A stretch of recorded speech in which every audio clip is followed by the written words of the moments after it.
Assalamualaikum warahmatullahi wabarakatuh.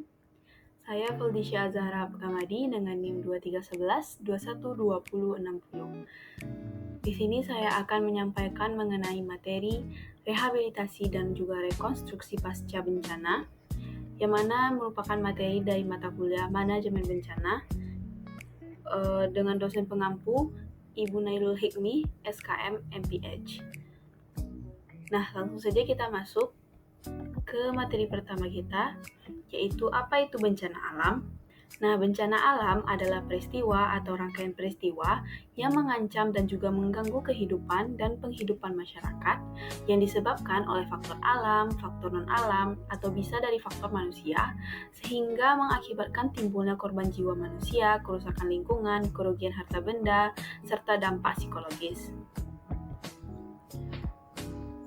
Nah, dalam penanganan bencana, itu terdapat siklus manajemen bencana. Nah, siklus manajemen bencana ini terdiri dari 3 tahap, yang mana yang pertama itu tahap pra-bencana, yang berisi pencegahan, mitigasi, dan juga kesiapsiagaan.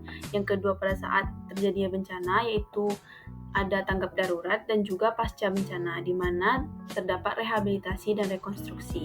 Nah, di sini kita akan membahas mengenai rehabilitasi dan juga rekonstruksi. Nah, rehabilitasi menurut Peraturan BNPB Nomor 4 Tahun 2024, rehabilitasi itu adalah perbaikan dan pemulihan semua aspek pelayanan publik atau masyarakat sampai tingkat yang memadai pada wilayah pasca bencana dengan sasaran utama untuk normalisasi atau berjalannya secara wajar semua aspek pemerintahan dan kehidupan masyarakat pada wilayah pasca bencana. Kemudian rekonstruksi adalah pembangunan kembali semua prasarana dan sarana kelembagaan pada wilayah pasca bencana, baik pada tingkat pemerintahan maupun masyarakat dengan sasaran utama tumbuh dan berkembangnya kegiatan perekonomian, sosial budaya, tegaknya hukum, dan ketertiban, dan bangkitnya peran serta masyarakat dalam segala aspek kehidupan bermasyarakat pada wilayah pasca bencana.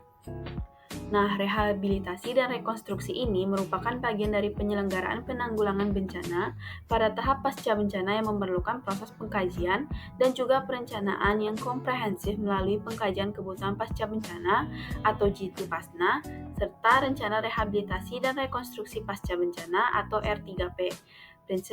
Prinsip dasar dalam rehabilitasi dan juga rekonstruksi pasca bencana adalah membangun kembali menjadi lebih baik dan juga lebih aman, build back better and safer, berbasis pengurangan risiko bencana, disaster risk reduction, yang dituangkan dalam dokumen rencana rehabilitasi dan rekonstruksi pasca bencana.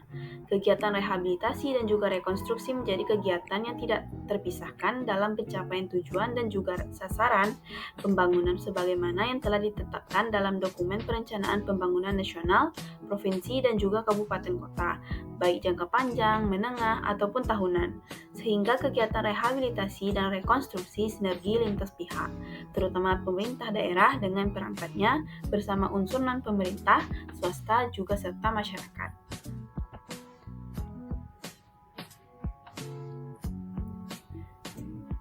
Nah, selanjutnya itu masuk kepada tujuan rehabilitasi dan juga rekonstruksi.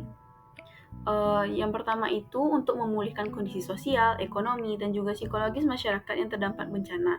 Kemudian yang kedua, mengembalikan fungsi layanan dasar seperti pendidikan, kesehatan, air bersih, dan juga transportasi. Yang ketiga, membangun kembali infrastruktur dan sarana prasarana secara lebih aman dan juga tahan bencana. Yang keempat, mendorong pemulihan kehidupan dan mata pencaharian masyarakat untuk meningkatkan ketahanan ekonomi, serta meningkatkan kapasitas masyarakat dan kelembagaan agar lebih siap menghadapi bencana di masa depan.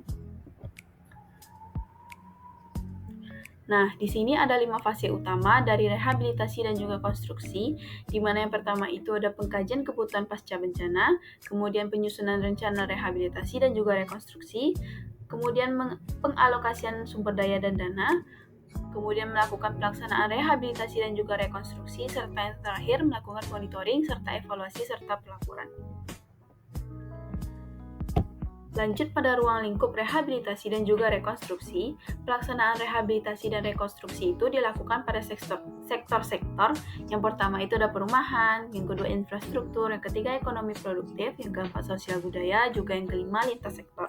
Nah, tahapan dari rehabilitasi dan rekonstruksi, yang pertama itu ada inventarisasi dan atau kaji kebutuhan pasca bencana, di mana tahap ini bertujuan untuk mengidentifikasi dampak bencana dan menentukan kebutuhan pemulihan.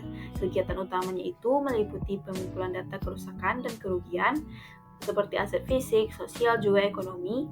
Yang kedua, analisis kebutuhan dasar masyarakat dan infrastruktur. Kemudian yang ketiga, penyusunan rencana pemulihan berdasarkan skala prioritas dan juga urgensinya. Kemudian kedua itu, ada pelaksanaan rehabilitasi dan juga rekonstruksi, di mana tahap ini adalah implementasi dari rencana yang telah disusun tadi. Kegiatannya meliputi pemulihan layanan dasar seperti pendidikan, kesehatan, dan juga transportasi. Kemudian pembangunan kembali rumah, infrastruktur publik, serta fasilitas sosial dan ekonomi.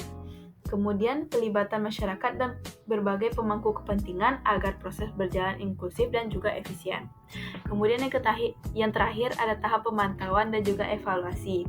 Tahap ini bertujuan untuk mengukur efektivitas dan juga dampak program, yang mana kegiatannya itu meliputi yang pertama ada monitoring berkala terhadap kemajuan kegiatan rehabilitasi dan juga rekonstruksi, kemudian evaluasi terhadap capaian, hambatan, dan juga keberlanjutan hasil pemulihan, dan penyusunan laporan dan perbaikan kebijakan atau strategi berdasarkan temuan. Nah, yang terakhir itu kita masuk pada prinsip-prinsip pelaksanaan, di mana yang pertama itu ada build back better, di mana membangun kembali dengan kualitas yang lebih baik dan juga lebih tahan bencana. Kemudian yang kedua ada partisipatif, di mana melibatkan masyarakat yang terdampak dalam setiap tahap perencanaan dan juga pelaksanaan. Kemudian yang ketiga ada inklusif, di mana kita itu memperhatikan kelompok rentan seperti lansia, perempuan, anak-anak, dan juga penyandang disabilitas. Kemudian yang keempat ada transparan dan akuntabel, di mana penggunaan dana dan sumber daya harus terbuka dan dapat dipertanggungjawabkan.